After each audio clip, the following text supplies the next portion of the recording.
ప్రాక్టికల్‌గా నేను ఒక ఇల్లును చూసాను. వాళ్ళు విజిటింగ్ పిలిస్తే వెళ్ళాను.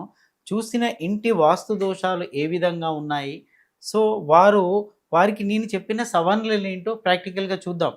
ఇది, ఇది నార్త్ రోడ్ అండి. వారికి ప్రధానమైన రోడ్డు నార్త్ రోడ్డు.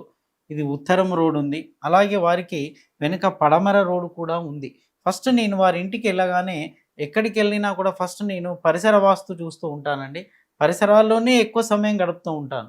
ఎందుకంటే ఇంట్లోకెళ్ళి కూర్చున్నాననుకోండి, ఇంటిని మాత్రమే చూస్తాము. రూములు, గదులు, కిటికీలు మాత్రమే చూస్తాము. అదే పరిసరాలను గమనించామనుకోండి, పరిసరాల ద్వారా మనకు సబ్జెక్ట్ అవగాహన ఎక్కువగా వస్తుంది. అసలు ఆ ఇంటికి దోషం ఎలా ఏర్పడుతుందో వస్తుంది. ఫస్ట్ నేనేం చెప్పాను అంటే, ఆ ఇంటికెళ్ళగానే ఫస్ట్ పాయింట్, మీరు థర్డ్ ఓనరే ఉంటారండి అని చెప్పాను నేను. మీరు థర్డ్ ఓనర్ లేదా ఫోర్త్ ఓనర్ కూడా కావచ్చు అన్నాను.